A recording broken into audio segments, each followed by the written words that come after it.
Dylan! You son of a bitch. Hi everybody! Welcome back to another episode of Phantasy Star Online 2 New Genesis. We're back on a fresh new week because it is Monday. For those watching live, I am a little late because I had some errands to run today and they ran a little longer than I planned for them to. You know, that's how it went. And I barely finished fucking eating. But as I said a few weeks ago, my schedule is gonna change because I've had to take on some new long-term commitments lately that are gonna make my schedule very variable. Let's call it that, quote-unquote variable. So it's definitely not gonna be static, not like it ever was. So, you know, I'm almost always late and all that, right? But like, it's gonna be a lot more unpredictable and variable now than it used to be. But it is what it is. So yeah. Anyway, I was gonna say let's just jump back into this, but we just finished version 1. What I assume was version 1's story, basically. We saw the credits roll and everything after we defeated Zepheto, I think is how you pronounce his name, Zepheto. 2 seconds after he was introduced into the story, and he immediately went from, again, and also a time span of about 2 seconds, he went from being a evil mastermind supervillain to secret closet superhero. It was all for the greater good guy. It happened in seconds. Like this, like I've been saying, this story just moves a mile a fucking minute. So I had to take some time to process. It's gonna start the intro again, so I'm gonna hit enter here. But oh, I wasn't clicked intro window. Again. I wanted to actually talk about the ending a little bit more now that I've had time to process it, because again, since the game moves a mile a minute, when the credits rolled and everything, I didn't have enough time to process everything that happened. So I just said, yeah, you know, it was cool, whatever, and then I wrapped up, right? But after ending that stream and thinking about it, for like a couple hours after that, and over the past few days, over the weekend, Saturday and Sunday, I've been kind of thinking about it. There's some things I forgot to say that stood out to me about the ending, which was, let me do something. It's a little distracting. Excuse me.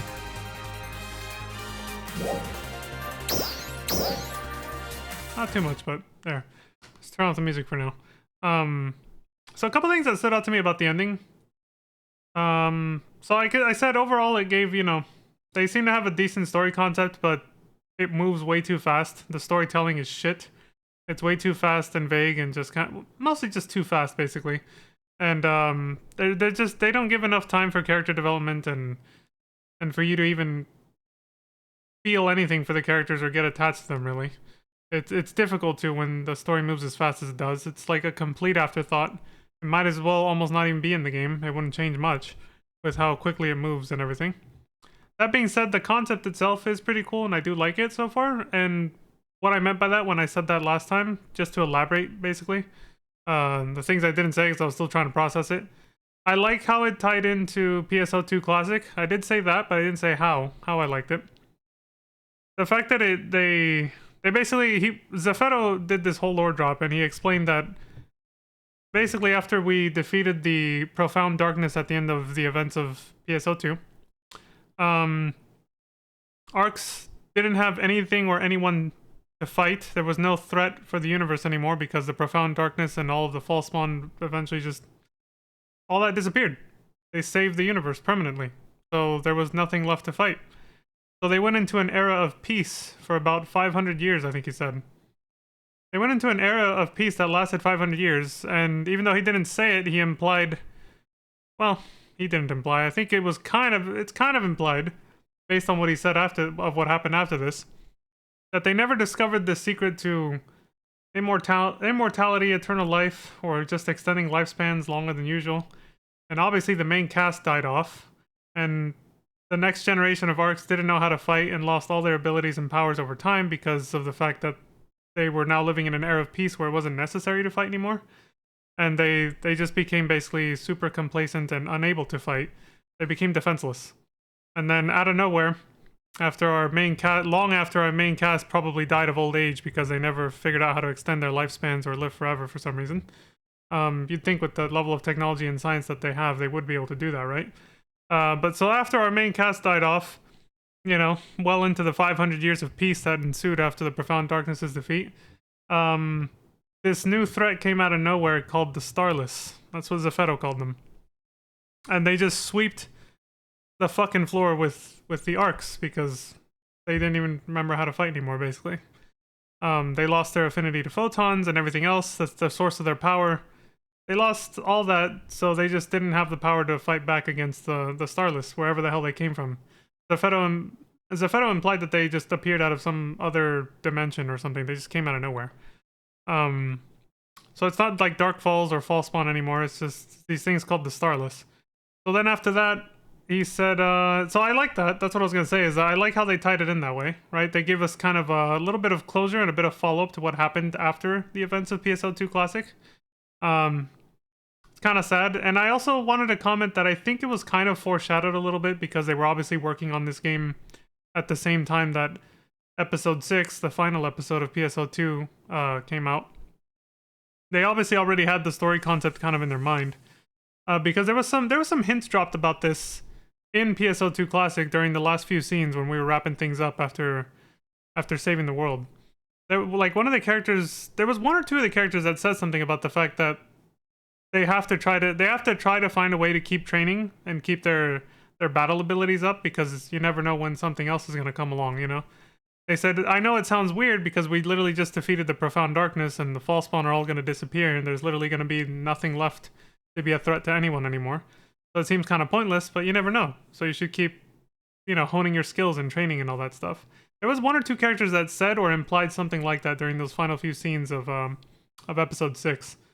And so it's like they were kind of very mildly foreshadowing what Zepheto just revealed to us 1,000 years later, because this game takes place 1,000 years after. So I thought that was kind of nice. I thought it was neat how they tied the two games together that way. I thought that was pretty cool. And I also thought it was even cooler that in doing that, they set up a nice plot for this game. In the way of Zepheto revealing that everything he did, which was very cruel and fucked up to all of us, putting us through, what do you say, 300 years of trials and tribulations against these dolls that he created. He basically tried to recreate the Fall Spawn, an artificial version of the Fall Spawn that no longer exists because the Profound Darkness isn't around anymore. Like, he tried to recreate an artificial version of that to make arcs strong again, basically, like they used to be when we were fighting Fall Spawn and stuff like that. He said the first experiment ended in failure, and it ended in all of the arcs, I guess, except him, I suppose, just completely dying off. And that happened, I'm assuming, within the first 200 years after the Starless attacked and killed everyone else. And so I guess after that, he probably, again, this is mostly implied, I bet, that's when he probably artificially started creating clones, or he started artificially growing humans, essentially, arcs. He started artificially growing them in this little test tube-like experiment that we find ourselves in on the planet Alpha. For the next 300 years after that, leading up to the point that we saw just, at the end of last video. That was the end of the 300 years where he started this 3-century-long experiment on Alpha of trying to get the dolls to fight arcs to make them stronger again. And, obviously several generations passed and they just kept getting slightly stronger over and over as generations would come and go, as they kept fighting more and more dolls, more and more powerful dolls that he kept making, until eventually we reach this point where finally somebody, that's us, the main character, reaches 100% affinity with photons again, just like our main cast had, presumably, in PSO2 Classic, restoring arcs to its former power and glory, essentially, and ready to be able to fight off the Starless again if and when they come back. Which, it seemed like he knew when they were going to come back, and then they did come back right after we defeated him, and he said something that implied that they came back early. They actually showed up earlier than he expected. The Starless. Now that in and of itself kind of creates a bit of a plot hole. That's the first plot hole I noticed, is how did he know when they were going to come back?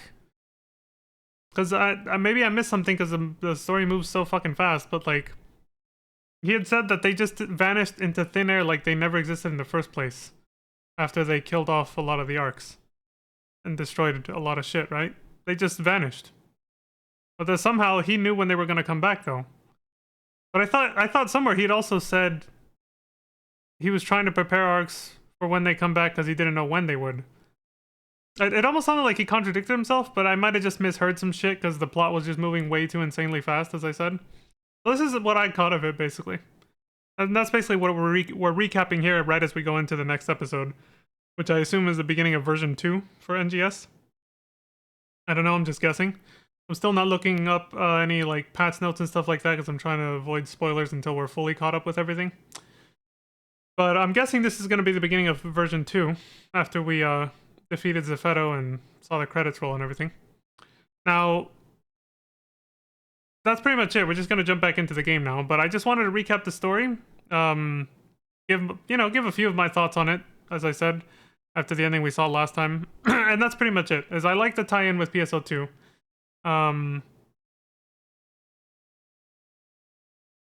Yeah, like I like where the story is going. I like the plot.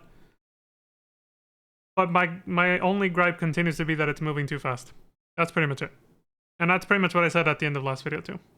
I just didn't elaborate on the tie-in with PSO2 Classic. That was what I forgot to say last time, and that's what I wanted to say now. So there's a recap, and there's my thoughts on it. I like the tie-in.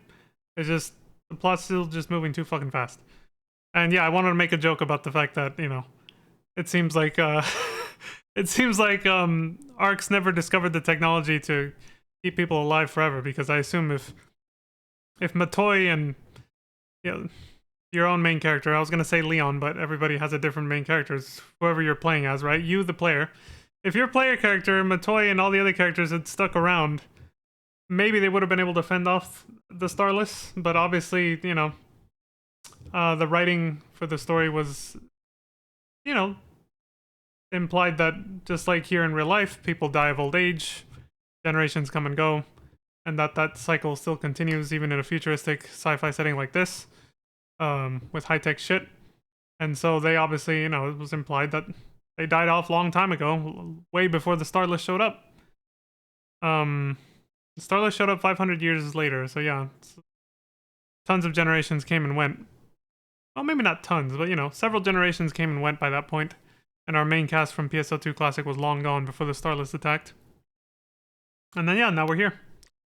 So now I guess we gotta go and see this again, the weird pacing of the game. After that, we went straight, when we got back down to Halpha from Lucille, and Zephetto went to go fight the Starless on his own, and we don't know what the hell happened to him. The first thing we did was, for some reason, go tell Ina's dead father at his gravesite what's going on, instead of warning everybody back at Central City first, which I think would have been the more rational thing to do in an urgent situation like that, when this alien race is descending on the planet that you've never heard of before. Like, they've just spent 300 years and several generations just fighting the dolls. That's all they ever knew. Now there's this new threat comes along called the Starless, and the first thing they do is go get Melancholy at a gravesite. Not to disrespect Ina's father, but it's like, was that really the priority? What the fuck? And now only after we did that, the next mission is like starting the next chapter. It's go tell everybody what's going on. Like, oh, now we're gonna go tell them about Zephetto and everything else? Like, why was that not the first thing? Like, it's just, again, the writing is just horrible. The way the story is paced, the way it moves, horrible. They have such a, I'm not gonna say it's an amazing concept, but they actually have a pretty solid story concept, but they're fucking it up by telling the story way too fucking fast, because they obviously don't give a shit. And that sucks. That sucks, honestly. Because it has potential. This story so far, as of the point that I'm at, it has potential, so it sucks that it doesn't seem like they're, based on what I've heard, it doesn't seem to actually get any better, like, the storytelling anyway. I'm not expecting it to get better, because I've just heard nothing but negative things about the game for the most part, from people who've played it for way longer than I have. So yeah, that kind of sucks, because I do actually, I'm hooked by the concept at least. But I'm not getting my hopes up that the storytelling will get any better. So, we'll see. Anyway, I'm gonna log back in one more time to my Ship 4 character. On stream anyway. I'll still log into him off stream. This will be my last time doing it. I just want to see if there's any extra scenes or anything else that happens when you go back to Central City that maybe was already story skipped on my Ship 2 characters. Once I verify that there was or there wasn't, I'll switch back to Ship 2 and we'll go from there. Because like I said, from this point on, I'm pretty much synced up. I'm just gonna continue playing the story on my actual ship 2 characters now.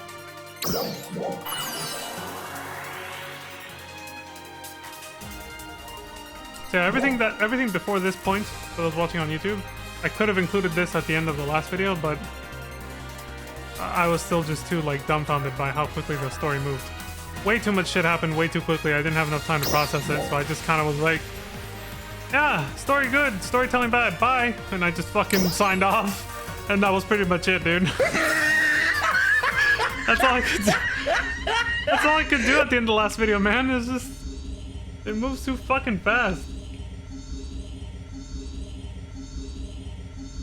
So I had to get all those thoughts out now. Can you hear me? Holy shit. Yes? Ren? Yeah, I can hear you. What's up? The regional leaders are getting ready to discuss the future direction of ARCs. Can you come to the Central Tower command room? Yeah, just give me 1 second.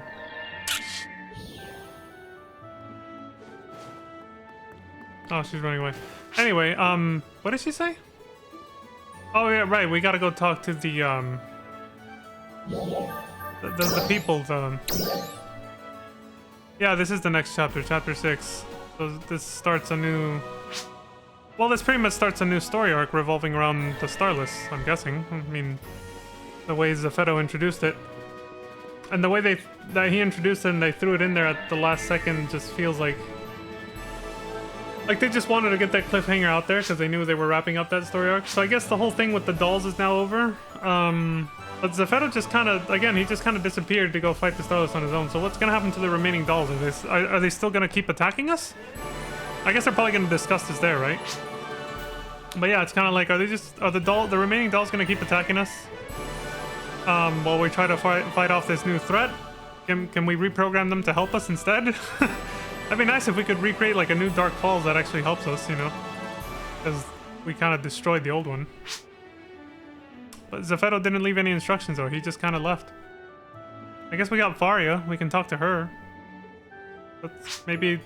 Yeah, she was just introduced also, so maybe she'll be part of this meeting. She's still here, I think. Hey Mary, what are you and Man doing cooking in the middle of an abandoned building anyway? Alright, these other players got me... Where are they? Whatever. I was like, I kind of want to eat it up now.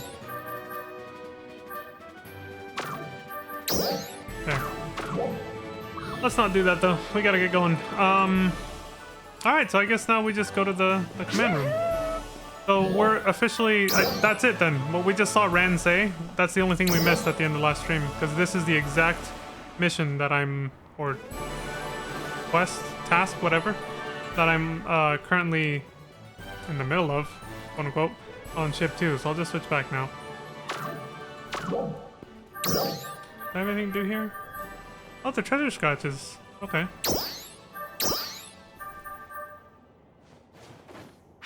Are there any other ones that I need to use before they expire or anything? Art scratch vouchers. Tickets. One of those. Okay. Alright, well, I'll take care of that off stream then. Alright, we'll switch back to ship 2 and we'll just go from here. Things are gonna die even faster now since I'm even higher level on that ship.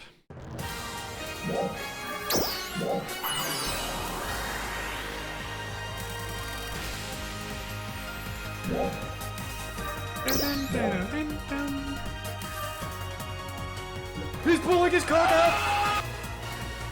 Yes, I don't know when... Dude, I wanted this idle motion for Zera for a long time, and then I got it at some point and didn't even realize I had it until I checked the other day, and I was like, oh, there's her new idle motion. My queen. Of course, this one's also nice, too. You are twisting your shafts right now! Anyway. Off we go. A test of your reflexes! Bruh.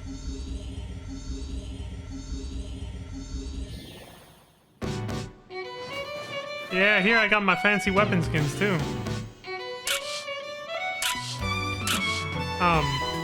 Like, yeah, see this sword? Don't pay attention to anything else. And then this is for the wire lances. Gunblade. Hunter Slayer address. Yeah, I decided to start leveling up the... Since we maxed out the Blitz style, I'm gonna level up the address style. Or Adras style. I want to see what the Afterblast for that one looks like. I assume it's more melee oriented since this style is... Thanks for stopping by. more melee oriented. So I want to see what it looks like. We got the Afterblast. So as soon as it fills up, we'll use it. The trigger attack, everything else. I mean, most of these are... Oh, there. Most of these are going to be the same. Actually, the bottom three are the same across all three. The concept of these 1, 2, 3, 4, 5 up here tend to be the same or similar, but adapted to its appropriate, particular style. Good luck. So, you know, obviously it's different kind of play style. I'll give it a shot though. It's mostly, from what I've seen of address, of the address style, just by the text description for the skills, it seems to be about trying to block and counter at the last second, which is not my style, so I can already tell I'm probably going to keep liking Blitz more. But I really want to see the Afterblast, and if the Afterblast is good, I might stick with it even though it's not my thing. Just for the aesthetic, you know? No promises, but maybe. Maybe.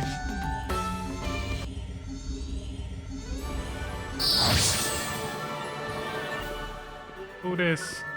Oh, we got Cloud Strife, but he's merged with somebody else. I've seen this Cloud Strife guy before. I think we saw him when we played PSO2 Classic. That giant sword and everything. Wait, can I see his Cloud FF7? Cool. He's got the Prim Sword here. Not sure how I got here, but it seems like they need my help. Oh. I wanted to see if I could see the, Can you see his weapon camo? I don't think you can.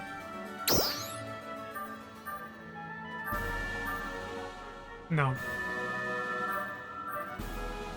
Can't see the weapon that he's using, unfortunately. Unless... Oh, here it is, yeah. This is the one I'm using. This one, the Zomba. Yeah, that's right. It's the one that Donoff had in PSO1. I remember now, yeah. Alright, anyway.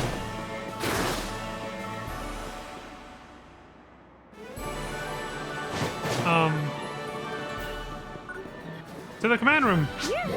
No more distractions. Oh, shit. I listen, I can't help it if my eyes wander, alright? Yeah, see, same thing. Chapter 6, An Artificial World. The heroes meet with the regional leaders to discuss Arx' next steps. Okay, do it.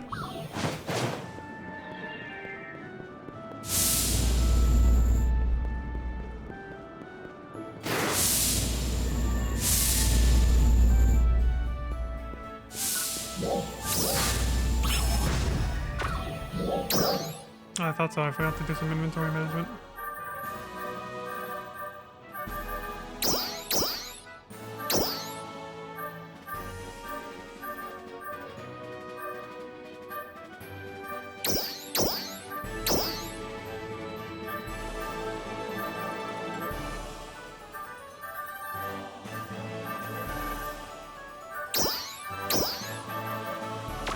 See if I can use that real quick.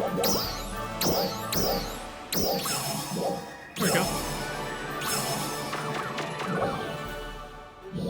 Where's my mag? Come on up, buddy. Yeah.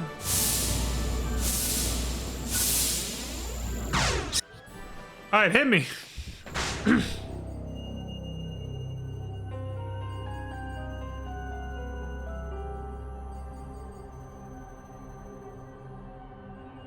So, Alpha was an experiment. The big reveal. And we were the test subjects. A twist. A manufactured world. But what were they trying to do? Good thing I recapped the story. Puts all of this in context. After the last video. Prepare for an unknown enemy, known as the Starless. And what the hell are these Starless anyway?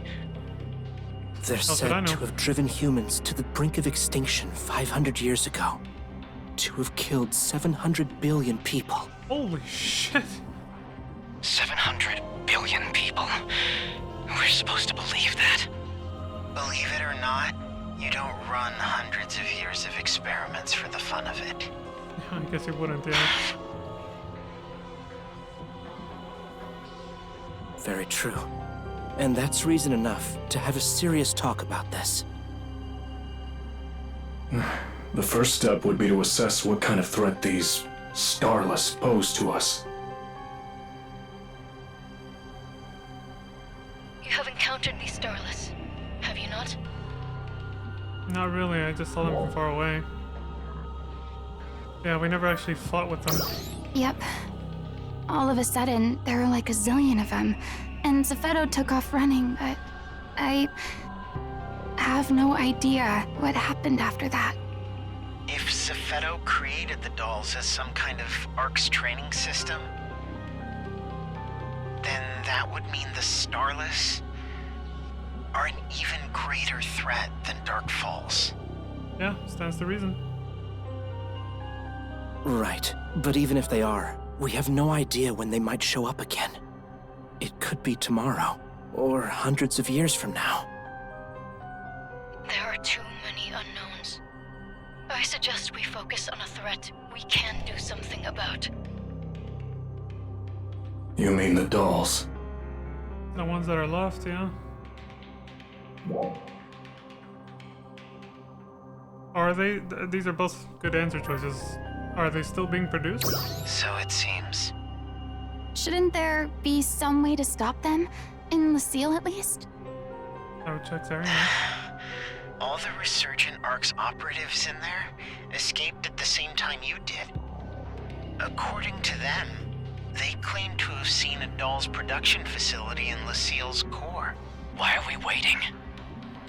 The teleporter that goes to Lucille's core isn't working anymore. Damn it. Why? I wish I could tell you.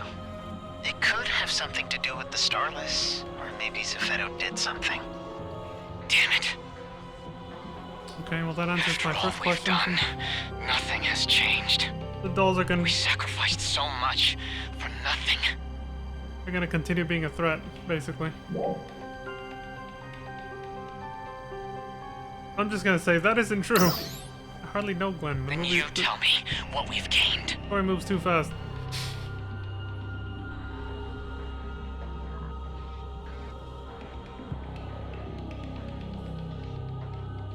Well, with the dolls still active, I guess we didn't gain a lot. We've but gained tomorrow. And the day after. And the day after that. We have time. fine, I played Gears of War 3. You gave us a tomorrow, Marcus.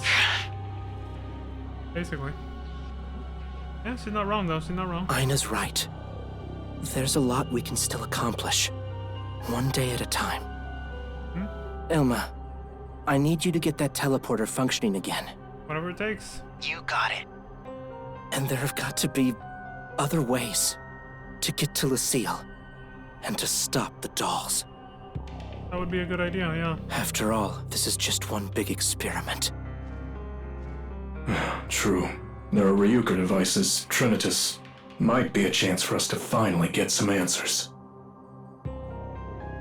Hopefully the Resurgent ARC's crew will help us with that. What of the doll's production facility in Stia? Can we not destroy that? I plan to look into that again. It's pretty risky, but we can probably do it if we have to. But what about the whole destroying it will plunge the whole planet into darkness thing? Still true. It was built to be an integral part of the energy plant. Clever design, I must admit.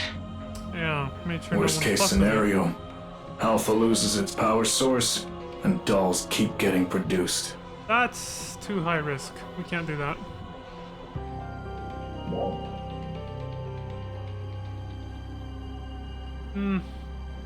wouldn't say it's like his experiment isn't over. I would say he planned it this way to make sure that we, you know, wouldn't try to prematurely stop the experiment. Failsafes. He's absolutely vile. Regardless, we need to learn all we can. Moving on. For now, let's focus on evaluating each region's battle readiness. You know what I just thought of? Yeah, maybe it was left this way intentionally so that even after he was gone and the experiment was quote unquote over, we wouldn't get rusty again. And of course, stay on alert for any signs of Starless. If we work together, we can ensure that no stone on Halpha goes unturned. Together, we can do this.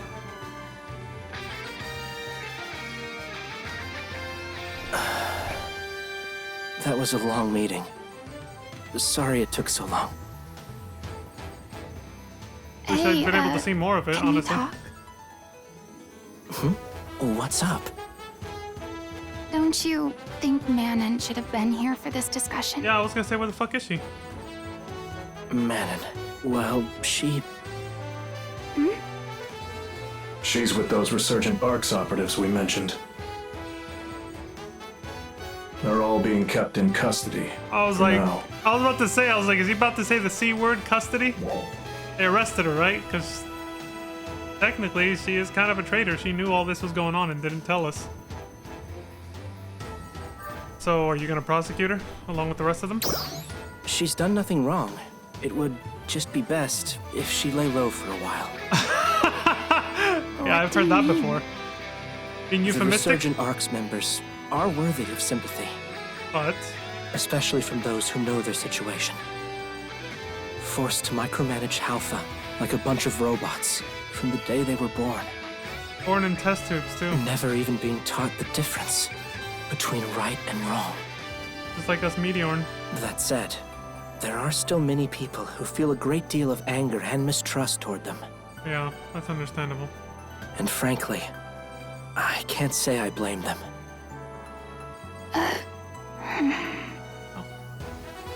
We're still trying to learn more from Manon and Feria. If they can tell us what happened and what parts they played, Now I see. hopefully, that will bring people around. That's why we went to the gravesite Still, first. I expect that it will take some time to smooth everything over. How long is some time? It shouldn't be too long. I'll let you know as soon as the time comes.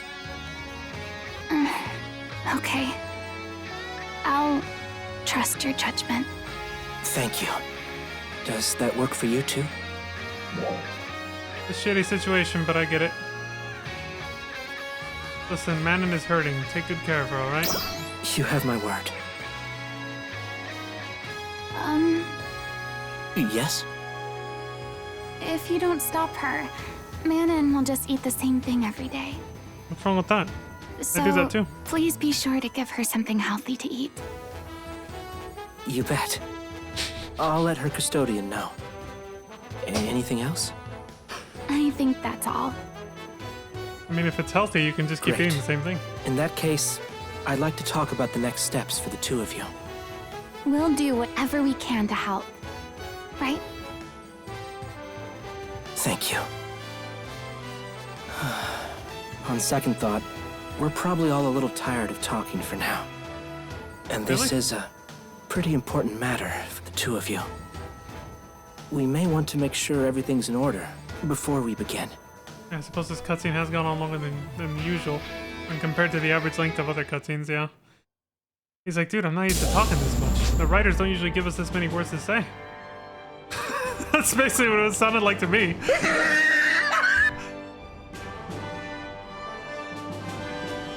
Restorer of Peace.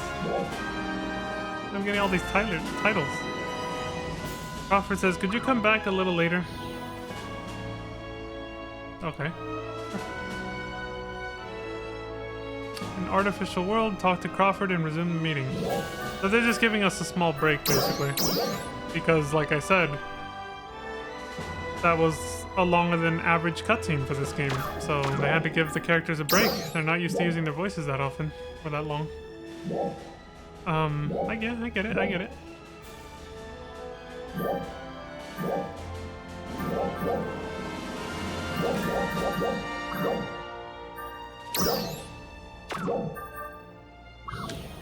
Alright, well, let's just keep going, but there was something I wanted to blurt out, but then the scene kept going and now I think I forgot what it was. Oh yeah, I guess it's just when I said no wonder we went to the gravesite first. Manon would not have been there if we came here first because they obviously, even though they didn't show us, they obviously arrested her on sight as soon as we got back to the city. Excuse me, you know, for her part and everything. And that's why she wasn't at that meeting, like they just said. And this is why she's with Fari and the others. Alright. So what's next? Alex Trazian.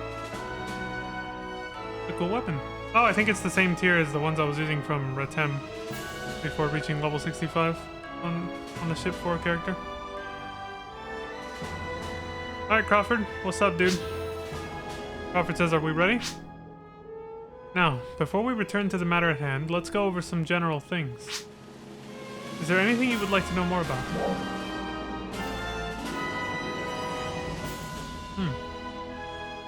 Tell me about Halpha. Let's recap. Crawford says, our home, Halpha, was a resurgent Ark's testing ground. One meant to produce Ark's defenders capable of combating the Starless. It may sound hard to believe, but it's the only conclusion we can draw. Yeah. That reminds me of the other comment I was gonna make. I kind of made it already, though. How Dark Falls and the other dolls, maybe Zeffetto designed it so they would keep, you know, they would stay active so that they would keep us on our toes and keep us from getting dull. Keep our combat abilities from getting dull again, because even he wasn't sure when the Starless would come back. So it would make no sense from his point of view. From Zeffetto's point of view, it would make no sense to just turn off all the dolls or destroy them or make them disappear right after the experiment is over. Because what if the Starless don't come back for another 500 years again anyway? What the hell's gonna happen once we have no more dolls to fight to keep our skills sharp? It's just gonna reset back to how it was when the Starless attacked. We're back to square, you know, it would undo everything basically. So I guess it kind of makes sense from Zeffetto's point of view. It is pretty logical to keep the dolls active and make them keep attacking us so that we don't lose our edge that he just spent 300 years giving us back basically. Yeah, that makes sense from his point of view. Still would have been nice if we could have reprogrammed them to help us against the Starless, though. Now they're just gonna have the opposite effect, I think. But still, he didn't do too bad of a job recreating what is essentially artificial false spawn, though, with the dolls. Not bad. Anyway, tell me about Arcs. Crawford says, Arcs were created to battle the Starless. This generation / version of them, yes. I'm sure everyone on Halpha will need some time to come to terms with that. To be honest, not even I am completely sure how I feel about it. Knowing that you were born and raised solely for battle against this unknown enemy. Yeah.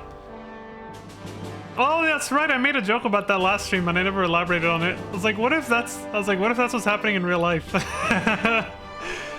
Since no one knows why the fuck we're here. You just kind of come on, you just turn online at one point. You know, your earliest memory, whenever age that was. I think for me it was that my earliest memory is at 3 years old. But then my next earliest memory after that is at like 5 years old, right? I think. From what I remember. Obviously not reliable, it's first memories, right? You just come online one day and then you're just here. And then you're told you were born a certain way and you're told all this stuff about people that came before you. But since you didn't get to live through that, for all you know, it could all just be bullshit, and this whole thing is actually just a simulation, right? People talk about simulation theory all the time. This is just a computer simulation, like a video game. And so now it's like, well, what if it isn't that, but it is at the same time? So it's not a simulation, it's real, whatever real is, you know? Real, quote-unquote, we'll say that. But it's still just a sort of experiment, so to speak, almost as if it was a simulation. What if all of real life is just an experiment similar to what we're seeing here in NGS? It's just something somebody put into motion a long time ago for some unknown reason we may never get to know. Maybe it'll be generations from now that get to figure it out. And it's all just either for fun or to prepare for something much bigger down the line. Because you have to wonder why the universe seems to have all these organized laws. It seems to be like organized chaos, right? Like the laws of nature, you know, thermodynamics, everything that science teaches us. It seems like the universe is chaotic but organized at the same time, which makes you wonder if somebody somewhere, maybe they're not even around anymore, put all of this into motion for some reason, or maybe just for their own amusement. This could all just be a big TV show for somebody that we don't even know, who's just watching this to entertain themselves. And that's the only reason we exist. You know, some people might call this person God. Whatever you choose to call him, it could be. You never know. Well, you know, I tend to be agnostic because it's like, we don't really know. Until we've explored every corner of the universe, we don't really know what the fuck is happening, and we won't know until we do. So it's just like, hey, maybe this is an experiment. I don't know. Anyway, tell me about Zeffetto. He's the head of the experiment in this game's storyline, at least. Crawford says he is the general of resurgent arcs and the one in charge of the Half experiment. I guess from this point on, when we say resurgent arcs, we're just going to be referring to the ones that were under his command, which is obviously where all of us came from too, down here in this experiment that he made. Probably as a way to distinguish it from the arcs that came before, many generations before that. You know, the ones that were around for the events of the original PSO2 is what I mean. So modern arcs, we'll just call them resurgent arcs, maybe. The one in charge of the Half experiment. We don't really know anything else beyond that. After you fought with him, he took off to engage the Starless. We haven't seen a trace of him since then. Yeah. Excuse me. That's right though, yeah. Tell me about the Starless. Crawford says, a mysterious foe. There's really no other way to describe them. Yeah. Are they organisms? Machines? Where will they strike next? We don't have any answers. However, they present a greater threat than even Dark Falls. Yeah, I would think so. I think we'd be wise to assume that anyway. Yeah, because the dolls were Zeffetto's creations, and I mean, if he could have created things, in this case the dolls, strong enough to take on the Starless, he would have had no reason for these experiments. They were solely there to train us to become stronger than them, which we now officially are. We've reached the point where we can overpower the dolls. So we're the only thing that can stand up to potentially to the Starless at this point. It still would be nice to have the dolls on our side though, but again, wishful thinking. Obviously, that would have been too nice of an advantage to have. We're not gonna have that. I can tell that's not where this is gonna go, unfortunately. Alright, let's just resume the meeting. Nice little brief recap. Go. Shall we begin? Yes. I'd like to talk about what I'll need from you two, going forward. Okay. Sure. We need to bolster ARC's combat readiness. And, of course, that will involve training new recruits. New characters, I can't think of anyone better suited to that role than you, Aina. Her face. Me? That's right. Me? Train recruits? Are you sure? She's like, look at me, full on 15. Oh my god, that's kind of mean. I'm just as surprised as you are. Like, what the fuck? No, I'm gonna be encouraging you. I'm not gonna be an asshole. Fuck that. You'd be perfect for it. Really? You think so? Not really. I'm just trying to be encouraging, alright? Don't ask me. Couldn't hurt to try, right? Yeah, so you got Dozer with you. You'll be fine. Can I think about it? Of course. And I'm just now, trying to, you know, I'd like to ask for your help. I wanted to boost her confidence now. What is it? What's up, dude? It's a distress signal from the scout team. Oh, shit. Oh no, their vital signs are fading. Where are they? Rezel Forest. Got it. Dozer, can you take this one? Yes, sir.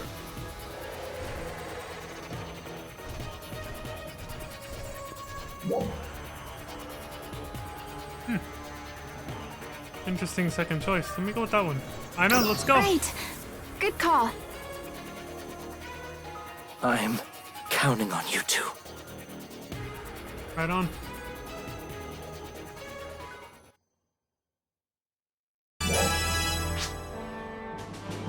Ina says, let's hurry to Rezel Forest. Okay, well, it's popping off now.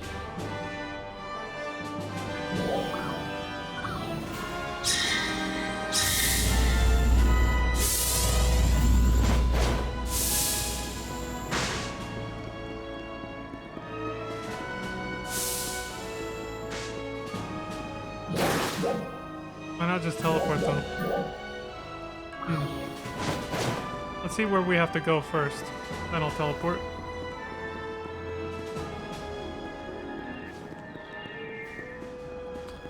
It said just go to the entrance.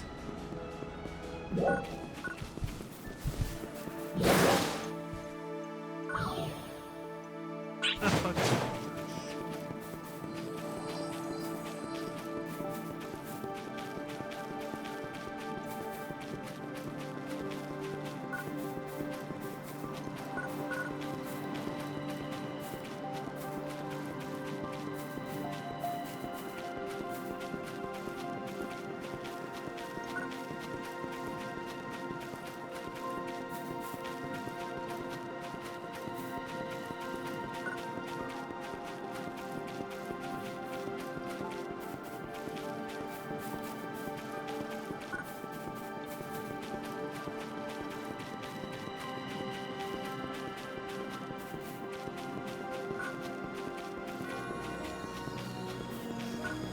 At least this long run is giving me time to process everything, at least. You know. Ina's gonna be, Oh, that's right, I haven't done my dailies today. Huh. Two birds with one stone.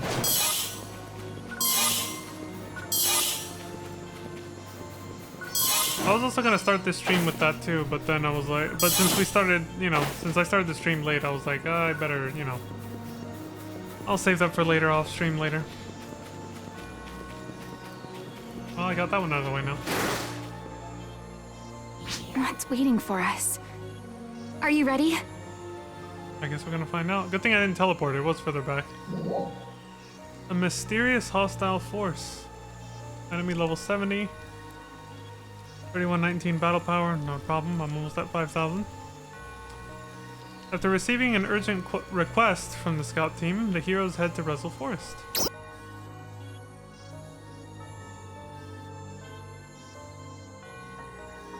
All right, I'm good to go. Still no intel. Proceed with caution.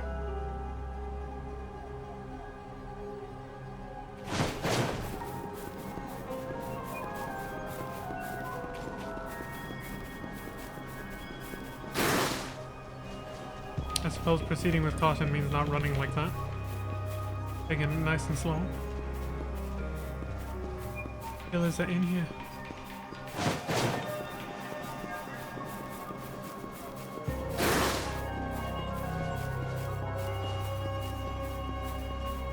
Something's off. It's quiet. I don't hear any sounds of combat.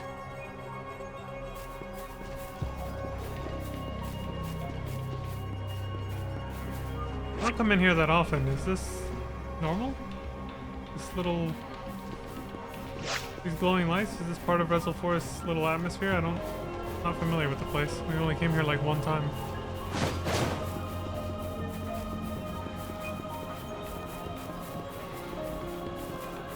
Little purple cubes that keep popping in and out.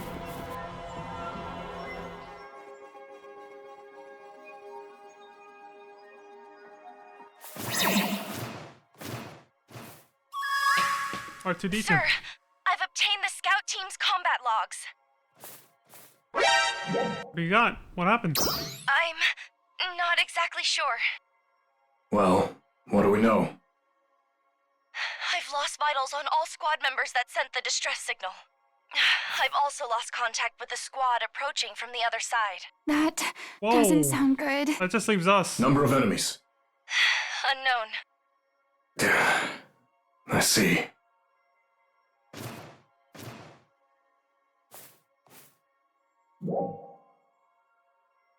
What should we do? Let's hurry to their location. Stop! We need to regroup. I thought so. Please, return to base at once. I was like, this is getting very dangerous. What? Very fast. But Crawford...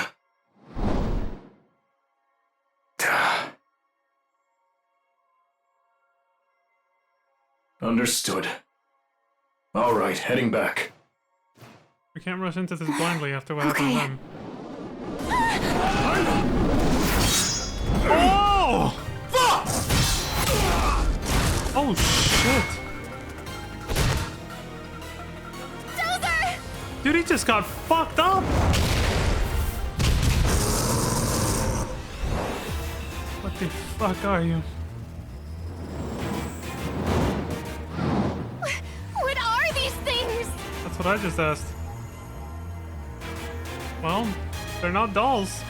They could be, you know, Wait a starless. minute. Are they starless? I feel like No weapon. I've seen them.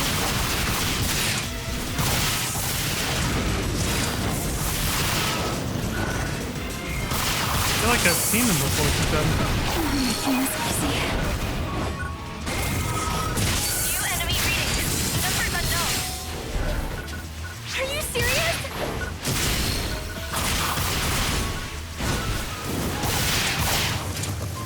They're not dolls, but they behave and act a lot like them. Even the way they explode. They're basically, look at this one. They're like reskinned dolls, man. This is some lazy enemy design. God, if that's all they are, that's gonna be very disappointing, but expected at this point. Is that the end? Oh, Dozer! Maybe they'll tie it into the lore, though. Maybe they'll say Zeffetto modeled the dolls after the Starless that he witnessed.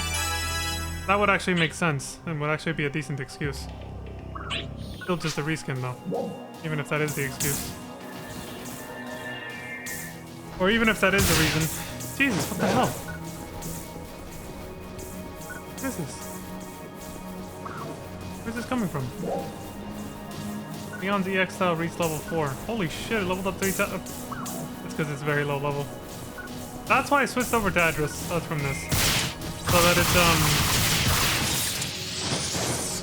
I switched over to it so I could level it up quickly using whatever main story I have left before I'm fully caught up.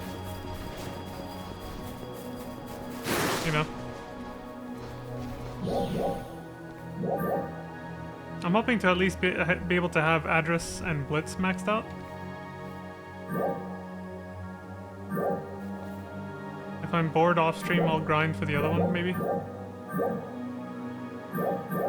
But just like with PSL2 Classic, I don't really have like a strong urge to want to max out all the classes. Not really, anyway.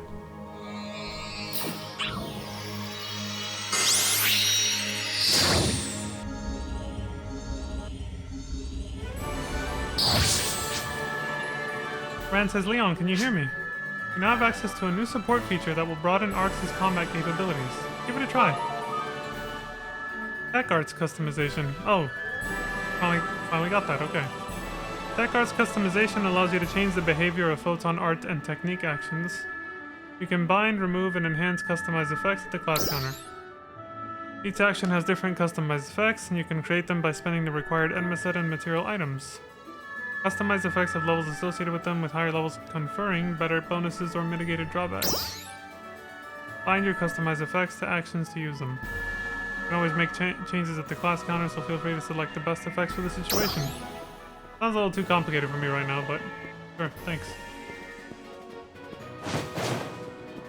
Earlier, Aina just said let's return to Central City.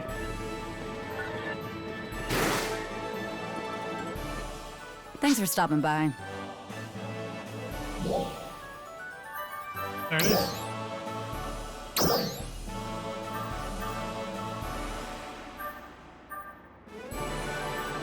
Yeah, I'm not dealing with this right now.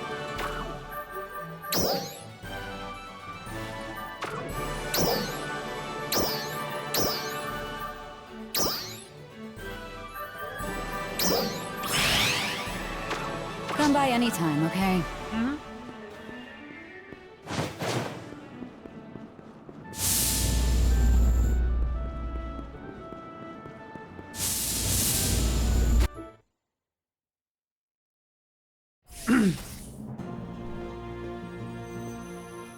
I'm so glad to see you back in one piece. Dozer's being treated right now. He'll be fine. Don't worry. He should be back in action soon. Dude, he got fucked up. Thank goodness. And the other Ark's defenders? They didn't make it. Oh my god. I see. We're literally the only ones who made it back. So those were Starless. Both squads were wiped out. Even Dozer barely. Well, it seems they don't plan on letting us prepare for them, do they? At the very least, now we know what kind of threat we're up against. We must advance battle preparations. Which reminds me, we didn't get to finish talking about that thing I need your help with. I want you to be a symbol for Arcs in the battles that still lie ahead of us. Okay, what do you want me to do? Yeah, what do you mean? Well, the common denominator at every decisive battle and pivotal moment has been you. And you just played a key role in defeating those Starless. You're essentially Halpha's guardian already. This old title, huh? I'd simply like to make it official. Well, Admittedly, your role as guardian won't be much different. You'll just keep trouncing enemies and helping people out, like you always do. the main theme kicks in. But that should be enough to give us all a little bit of hope.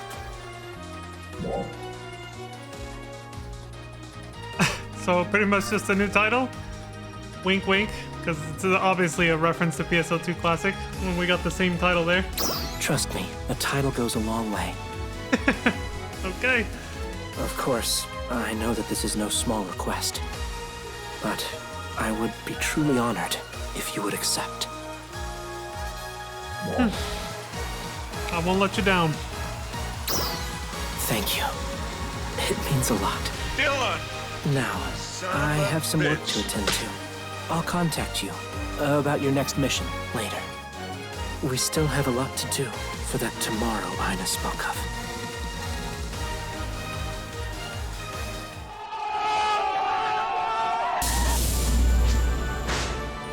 See, they played the music and everything because they were trying to get the player hyped up about the fact that you're basically being, it's all, you know, the story's starting to echo PSO2 Classic a little bit, you know? You're going down the same path of becoming, like you said, a symbol of hope for pretty much everybody in your immediate vicinity. And you even get the same title of Guardian, just like they gave us a PSO2 Classic for the same exact reason. Except there, we got to share it with, you know, our significant other, who was Matoy, but she's no longer around anymore, and we don't have a Matoy. We don't have a successor to Matoy in this game, so it's just us now. There's only one Guardian this time around instead of two. Feels bad, man. Just us. Feels bad. Bring back Matoy, man. Or give us a new one. You know? Meaning like a new character that fills her role, but I don't think they're gonna do that. Francis, can you hear me? Yeah, what's up?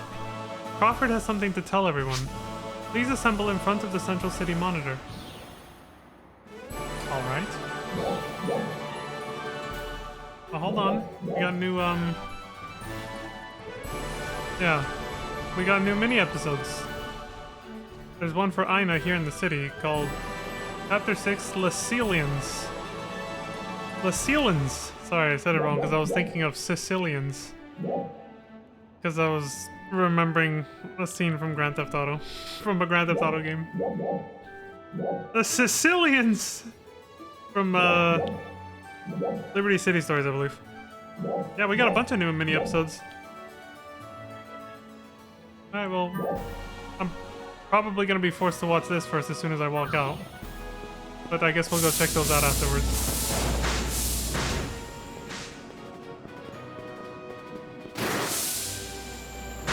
Oh?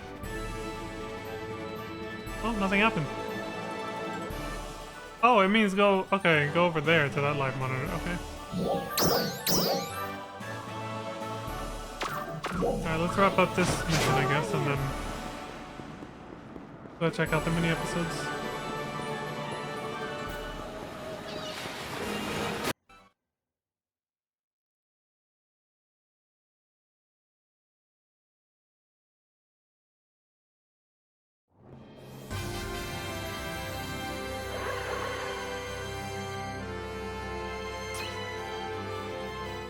This is Central Leader Crawford.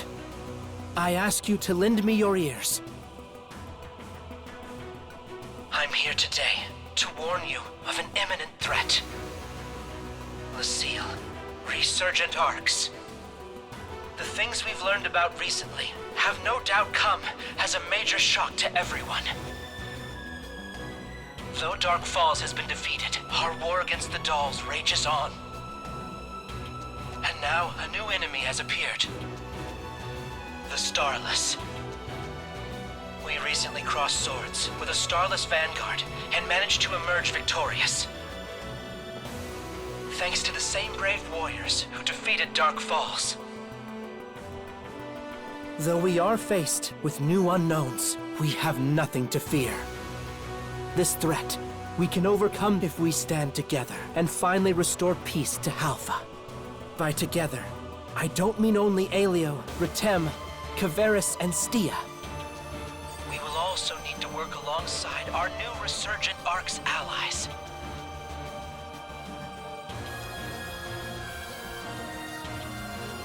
I understand that some of you may be hesitant. It's true that their actions have been the cause of much pain and suffering. But now that they've been freed from Zephedo's influence, they are our enemies no longer. They are our stalwart allies. And it's only by joining hands that we'll defeat the Starless. As one heart and one mind. Offer me your strength, and we will bring peace to Halpha.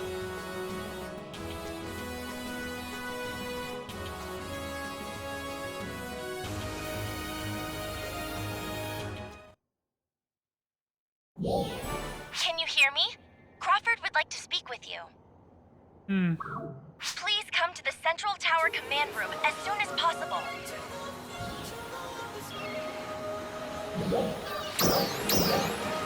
Okay. The next steps. Having just been named Guardian of Halpha, Leon heads to the Central City command room at Crawford's request. Not yet, actually. We got new mini episodes, so we're gonna check those out.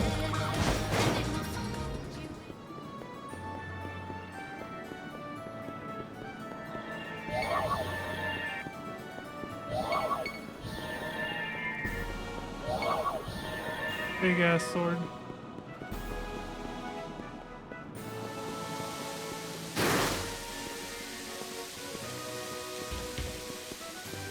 Ina, what's on your mind, sport? Lacilians. Lacilians, I was gonna say. Going back to the Sicilian thing. Oh, hey there! Yeah, I know. Dylan! Hey, What's up, Ilma? I didn't know you were here, Ilma. What's up? I was called regarding Manon's inquest. Her inquest? And I wanted to know every detail. Is that what they're calling her being locked up? Don't worry, Manon and Feria are both just fine. We did just see them, all three of them in the same room in that last main task cutscene, so... Their quarters are a little cramped, but they're not being mistreated. The same goes for the others. Okay. The problem is...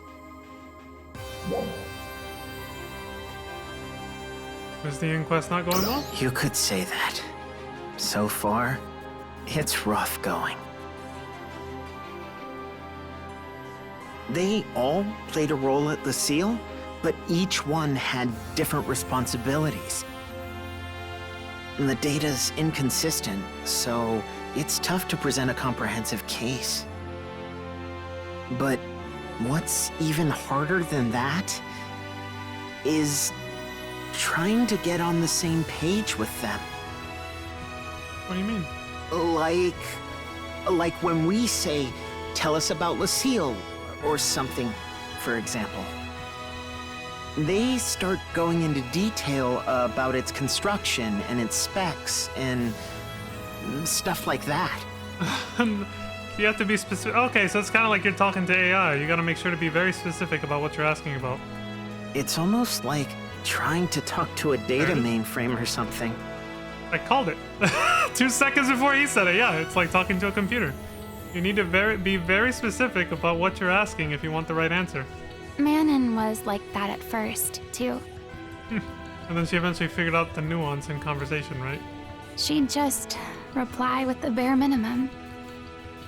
I remember my dad having a hard time with that. For them, I guess, that's probably just their normal. I think it's probably why I don't have... This is about real life, but probably why I don't have, like, not what they're talking about directly. But it's probably why I don't have too much trouble talking to, getting the answers that I look for from, like, ChatGPT or anything like that, is because I'm a very meticulous, detail-oriented person. So every time I ask a question to an AI, like, chatbot or something, I always go out of my way to make sure I'm specifying all the parameters so that it doesn't get confused and think I'm asking something that I'm not, basically. Usually when I still get something in the answer that's like not quite what I was looking for, I'll usually catch it and be like, oh shit, I forgot to specify this or that, you know, like I'll be able to know exactly why it didn't respond exactly what I was expecting, and I'll be like, oh right, I forgot to include not this or not that, you know. But since I've always been that way my whole life, it comes naturally being able to talk to AI for when I'm looking for information, because I'm just like, yeah, so tell me about this, and for context, I'm looking because of this, and that, and I'll just like ramble on, you know, like I usually do on stream. I say a lot of shit. So I'm always hyper specific, very detail oriented like that. Okay, so it almost says for them, I guess that's probably just their normal. But Manon's different now. Yeah, let me talk to them. Let me talk to these resurgent arcs, and I'll get the info out of them. I'm super meticulous about how I frame my questions. I'll be fine. Yeah, she is. Also Manon, though. She knows how we talk. Well, you know, the characters in the game. She knows more about our conversational nuance, so it should be easy for her to be able to be like our little translator, right? We can just tell Manon, like, hey, you know what we mean, Manon, when we're asking for this or that? Can you sort of translate it into their hyper-specific language for the other resurgent arcs so that they know what we're trying to ask them? We're not asking about how the specs of Lucille. But you can use the search function to find the costume you want. Listen, that's different, okay, Lantis? Look at this dude. Yeah, I know. Maybe I should have just used ChatGPT to look for me. I'd be like, hey, find me a costume. Yeah, I'll be honest, it's exactly like in that video you sent me, Lantis. It's literally just laziness. You know what I did? I can tell you exactly what I did. Now that we're talking like this, it's faster than typing, so I can tell you exactly what I did. I went to the search function for both of the websites you sent me for the costumes, and I literally just put Final Fantasy. Didn't even hit enter. I just typed Final Fantasy, and then I saw that automatic like search results would pop up, and I just clicked on one. So it was just literally a broad search of Final Fantasy. I didn't even say Final Fantasy 8. And then I just kind of scrolled a little bit and said, eh. So I did exactly what that guy in the video you showed me did, where he just opened the drawer and went, I don't see it. That's literally what I did. I literally did exactly that because I just didn't care. I was just like, fuck it. I was like, you know, if I find something cool, but if not, I don't really give a shit. So yeah, I'm getting called out. I deserve it though, it's true. I was too lazy. That's what that shit is. That's what that really is. Like, you can see it in the whole video. How guys look for things, it's because we don't look, because we just don't care enough. So we pretend that we looked, but we're just like, I ain't moving all that, man. Just like, I'm not moving all that, man. I got shit to do. That's really what it comes down to. It's just pure laziness. Anyway, it almost says, yeah, she is. We're We're talking about essentially Manon, right? having Manon interpret for us at the moment. If we put in the effort, then maybe they'll do the same and come around. At least, I hope so. Also, it's good to see you, Atlantis. Thank you for coming by. I appreciate you. Oh, and speaking of, actually, there was something I wanted to say regarding our conversation earlier. I'm gonna type this out, but I was already hella late to start the stream. Oh, never mind. It's something better. It's better off if I just say it in DMs. Never mind. I just saw what our last conversation was about. I'll type it in DMs. Never mind. I'll do it after the stream's over though. But I hope you're doing well. You've been lurking? I figured, yeah. I know you lurk a lot sometimes. I always assume you are there, but at the same time I don't. Like, so when you do pop up and say hi or talk like right now, I don't just go like, I don't just want to be like, so you remember, you know, from 5 minutes ago, and just assume that you were there, because I don't know, it feels weird. So even if you have been there, and even if I kind of low-key thought maybe you were there, I just prefer to, I don't know, kind of just assume you weren't there until you told me otherwise. Doing TTF while the rare rate is up? Oh, that's right. So I haven't checked it in a while, but the EXP boost week is in 2 weeks from now, right?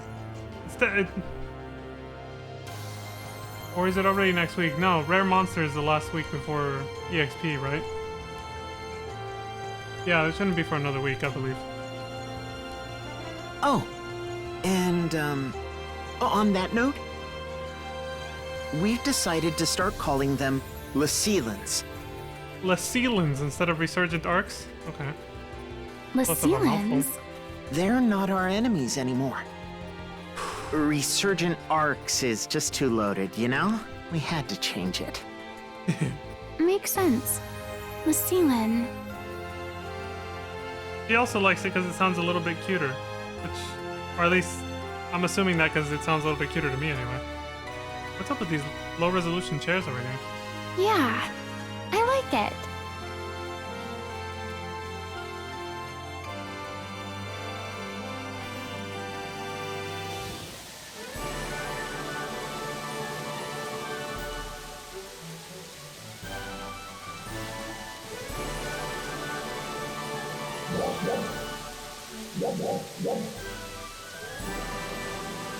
Aina again, Zephedo's footprints.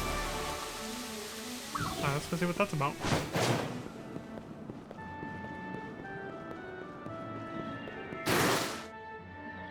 It's EXP, drop anything rate, rare spawns, and rare drops in EXP. Oh, okay, so... Yeah, I still haven't memorized it, so I wasn't sure. So that means it is EXP again. So my assumption was actually not too far off the mark. Let me see the calendar. Yeah, because for the last few months, it's been landing on any week that contains like the 21st or so. February's gonna fuck that all up, of course, but... Okay, so it does start next week. Boom. Well, I would normally say, and I would love to say, that we'll be doing a stream every single day for that week, like we usually do when there's EXP boost week on Affinia. But now I actually don't know. I hope I can, but I can't actually make any promises because of those new long-term commitments that I was hinting at the beginning of the stream. My schedule's gonna be all over the place now, so I don't know when or if I'll be able to stream every single day anymore, even for EXP weeks, which is unfortunate. We'll see what happens. We'll see what happens. I would like to, but I don't know. Not yet, anyway. Hey, Aina, what's up? Good job, yeah. Exactly. Big money. Atlantis got it, yeah. I love that email. I was giggling at it when you used it in our conversation this morning when you talked about the fabrics that you dropped $200 on. I was like, I fucking love just the face going like this, like, I have so much money. These plebeians have no idea what it's like to be this rich. The attitude of it, I love it. It's so funny. I'm gonna be like that by What End of the about month. Zephedo? By the end of the month, that's gonna be me. Is that emote?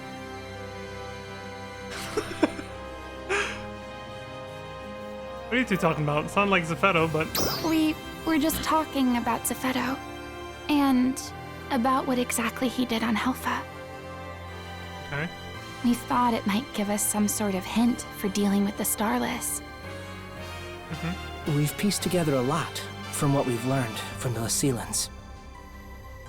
The main problem is that there's just so much data to sift through.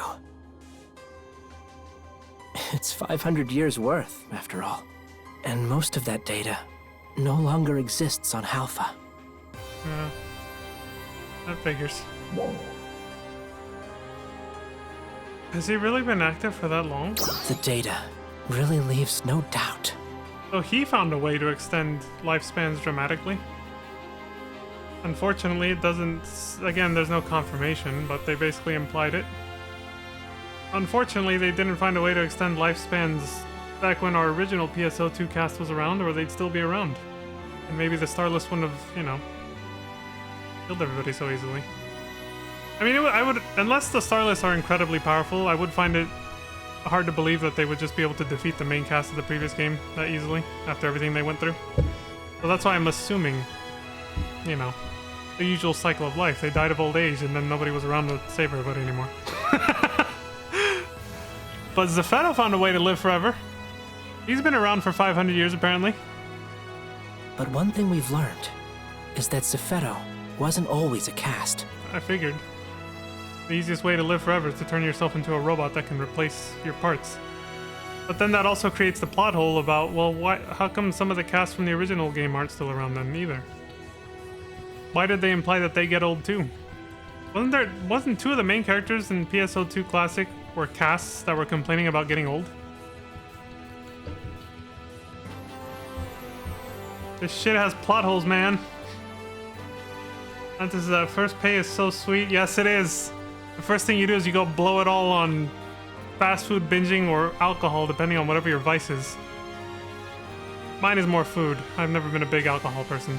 You know, it's like, socially, yeah, sure, I'll probably, like, I'm a social drinker if, you know, I'm hanging out with people, which is rare in real life. Most of my friends are online. I'll take, like, 2 drinks maximum, usually. But otherwise, my actual vice is food. The food, man. I'm gonna go straight to hometown buffet and just fucking make it rain. Fan myself with the money. Carver says, one thing we've learned is Zephedo wasn't always a cast. Okay. He made that change to extend his longevity for his experiments. Okay, I'm glad they're addressing what I was saying, yeah. Everybody else might have benefited from doing that too, but apparently our original cast in PSO2 Classic didn't have that foresight. Including That's the old some Leon. dedication. The old Leon also died of old age, I'm assuming. Honestly, is that some dedication?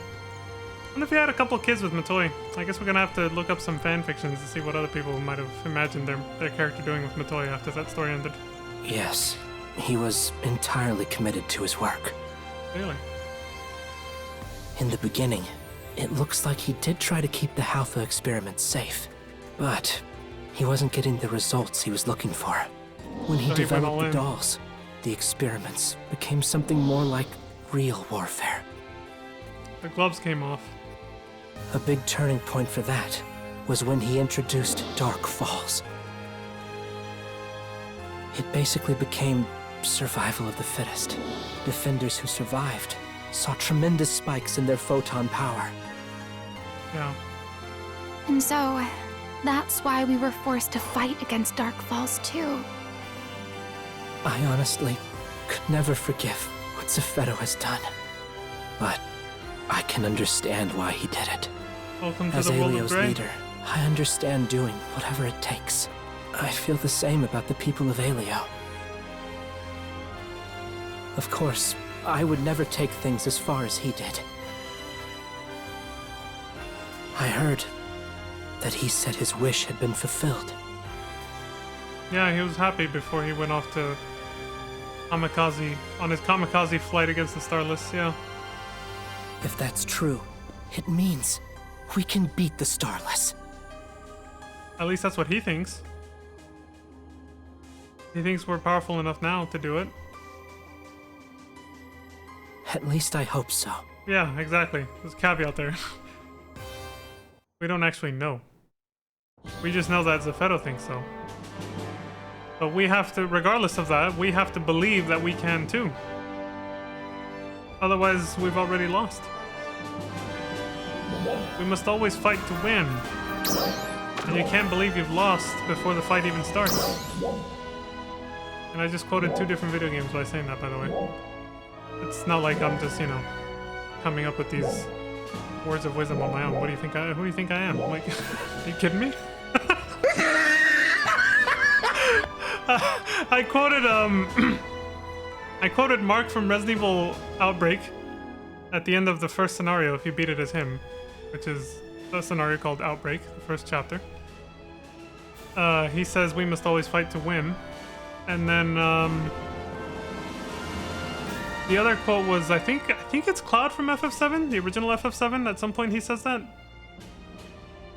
Or somebody else from a different Final Fantasy game. I can't remember, but somebody says to somebody at some point to encourage them. He says, "You can't believe you've already lost before the fight even starts," or something like that. It might have been a different game actually, but somewhere along those lines. Okay, so for next time we got Dozer and Ilma to go talk to. Or at least we got Ina's stuff out of the way. Now, I'm not naive enough to think there aren't more in these other regions. There probably are. So I will check the other regions once we're done here. I'll basically do what I did at the end of Chapter 5, or Chapter 4, before we did Chapter 5.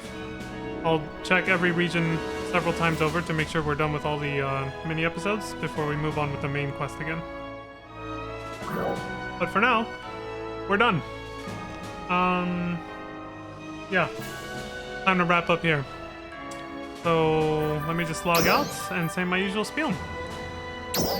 As always, thank you all very much for watching. I appreciate the support across Twitch and YouTube and any other platform I end up on. Thank you very much for all the support. It means a lot.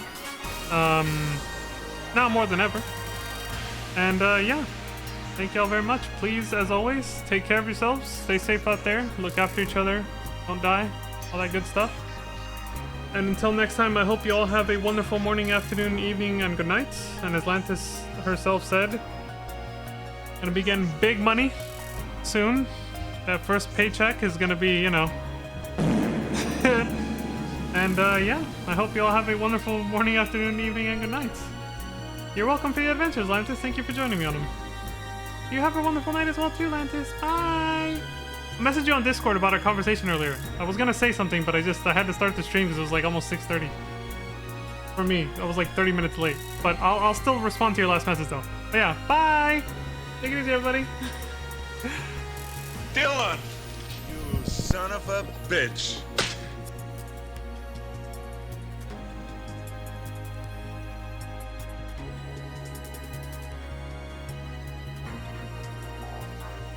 Oh!